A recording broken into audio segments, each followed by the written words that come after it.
दरअसल बेटा, हम दोनों मामा के घर से वापस अपने गांव में आ रहे थे। हमको यहाँ आते आते 7 बज चुके थे और चारों तरफ घंटी की आवाज गूंजने लगी थी। फिर अनाउंसमेंट हुई, गांव वासियों 7 बज चुके हैं, कृपया सारे घरों की खिड़की दरवाजे बंद कर लें वरना आपके जान को खतरा हो सकता है। फिर बेटा सारे खिड़की दरवाजे बंद हो गए। तभी मैंने तुम्हारी मम्मी से घबरा कर कहा कि यामिनी अब हमारा घर यहाँ से बहुत दूर है और वो खतरनाक लोग कभी भी आ जाएंगे। मुझे ऐसा लगता है कि कोई भी हमारे लिए दरवाजा नहीं खोलेगा। फिर तुम्हारी मम्मी बोली कि हाँ तुम बिल्कुल सही कह रहे हो, हमें तुरंत कहीं छुपना पड़ेगा, हमें किसी झाड़ी में या किसी सुरक्षित जगह पर रात गुजारनी होगी। वो देखो, यामिनी ने एक टूटी फूटी लकड़ी के झोपड़े की तरफ इशारा किया। मुझे वो झोपड़ी आज की रात बिताने के लिए सही लगी। हम दोनों झोपड़ी की ओर तेजी से जाने लगे। मैं तो किसी तरह उस झोपड़ी के अंदर चला गया, लेकिन तुम्हारी मम्मी बाहर रुककर किसी से बात करने लगी। मम्मी को एक छोटी बच्ची रोक कर खड़ी थी और रोते हुए बोल रही थी, आंटी मुझे बहुत डर लग रहा है, मैं बाहर अकेली छूट गई हूँ। मेरा घर यहाँ से बहुत दूर है, मुझे अंधेरे से बहुत डर लगता है और वो लोग अब आ भी सकते हैं। कृपया मुझे अपने साथ उस झोपड़ी में ले लो, मैं बाहर नहीं रह सकती। भोली मम्मी जो स्वभाव से बहुत दयालु थी, वो बोलती है कि बेटा तुम रोना बंद करो, डरने की कोई बात नहीं है, तुम एक काम करो, हमारे साथ अंदर आओ। इतना सुनते ही उस छोटी बच्ची ने अचानक तुम्हारी माँ के चेहरे पर हमला कर दिया। उस पिशाचिनी ने तुम्हारी माँ को वहीं नोच डाला और जोर जोर से हंसने लगी। मैंने चिल्लाया, यामिनी। फिर वो भयानक लड़की मेरे पास झोपड़ी के दरवाजे पर आकर मुझसे बोली, आओ ना अंकल बाहर, हम दोनों साथ में खेलते हैं, बाहर बड़ा मजा आएगा, हम बहुत खेलेंगे।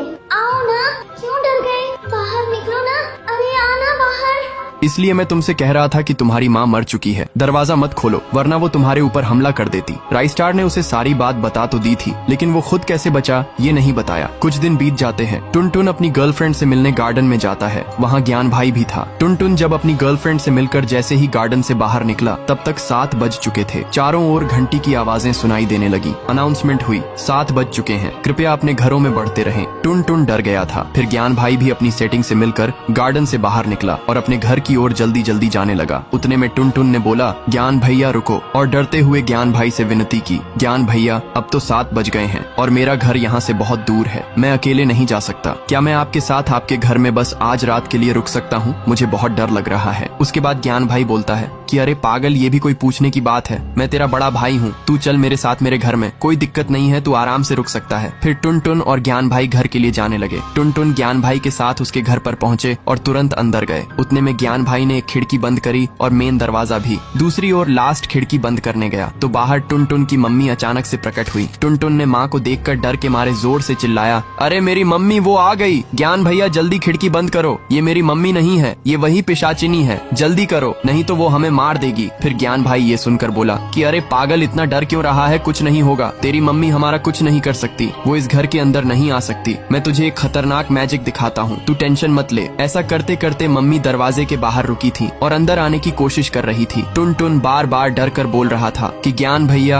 आप मेरी बात सुनिए, वो इंसान नहीं है, वो बहुत खतरनाक है, जल्दी दरवाजा बंद करो, उसे ऐसे बाहर मत रहने दो प्लीज। परंतु ज्ञान भाई मम्मी को ललकारने लगा और बोला कि तेरे पिछवाड़े में दम है तो अंदर आकर दिखाना, इतना क्यों भाव खा रही है। तभी मम्मी बोली, तुम एक काम करो, तुम ही बाहर आ जाओ, मैं तुमसे ही अच्छे से मिलूंगी और तुम्हें बताऊंगी कि मुझ में कितना दम है। ये देखकर टुनटुन को बड़ा आश्चर्य हुआ कि ये पिशाचिनी घर के अंदर क्यों नहीं आ पा रही है। फिर टुनटुन ने उत्सुकता से ज्ञान भाई को बोला कि ज्ञान भैया ये अंदर क्यों नहीं आ पा रही, क्या आपके पास सच में कोई मैजिक है। ज्ञान भाई ने जवाब दिया, हाँ छोटू मैजिक तो है, लेकिन वो मेरे अंदर नहीं बल्कि इस घर के अंदर है। बात ये है कि जब तेरी मम्मी को पिशाचिनी नोच नोच कर मार रही थी तो तेरा बाप साला डर के उस टूटी फूटी झोपड़ी में ही था। तब वही सब मैं खिड़की से देख रहा था। मेरे मन में भी वही सवाल आया कि वो पिशाचिनी झोपड़ी के अंदर घुसकर तेरे बाप को क्यों नहीं मार पाई। ये जानने के लिए मैं अगली सुबह ही उस झोपड़ी के अंदर चला गया और सब जगह छानबीन की। चारों तरफ मकड़ी के जालों के सिवा मुझे वहाँ कुछ नहीं मिला, लेकिन जब मैंने कोने में देखा तो वहाँ पर एक चमकदार जादुई खिलौना रखा हुआ था, यानी इंग्लिश में कहें तो टॉय। और वही जादू देख मैंने उस जादुई चीज को लाकर यहाँ रखा हुआ है। ये एक सुरक्षा कवच का काम करता है, इसीलिए ये पिशाचिनी इस घर के अंदर आ नहीं सकती। अब समझ गया ना, इसी की मदद से तेरा बाप उस रात बच पाया था। और जब तक यह जादुई टॉय यहाँ पर है वो पिशाचिनी तेरा बाल भी बांका नहीं कर सकती। ये सुनकर टुनटुन के होश उड़ गए। फिर टुनटुन की मम्मी हंसते हुए बोलती है, बहुत घमंड है ना तुम्हें इस खिलौने पर, रुको मैं अभी अपने भाई वेताल राज को बुलाती हूँ। उसके बाद वो एक मंत्र पढ़ती है और अपने भाई वेताल का आह्वान करती है। तभी एक जलती हुई आग के साथ वेताल प्रकट होता है। लेकिन आगे देखने से पहले आप लोग फ्री फायर और चुड़ैल ग्रैनी में से किसे पसंद करते हो? फ्री फायर को पसंद करने वाले सभी लोग वीडियो को लाइक करके चैनल को भी सब्सक्राइब कर लो और कमेंट में फ्री फायर के लिए लाल दिल जरूर से भेज देना। देखते हैं कितने लोग फ्री फायर को सच में पसंद करते हैं। उसके बाद वो वेताल एक ही झटके में उस खिलौने को नष्ट कर देता है। फिर वो दोनों घर के अंदर आने लगते हैं। और अब क्या टुन टुन और ज्ञान भाई बच पाएंगे? तो गाइस, अगर आपको इसके आगे का पार्ट चाहिए तो इस वीडियो को 20,000 लाइक तक पहुंचाओ और सब्सक्राइब करो ताकि हमारे वीडियो सबसे पहले आपके पास पहुंचे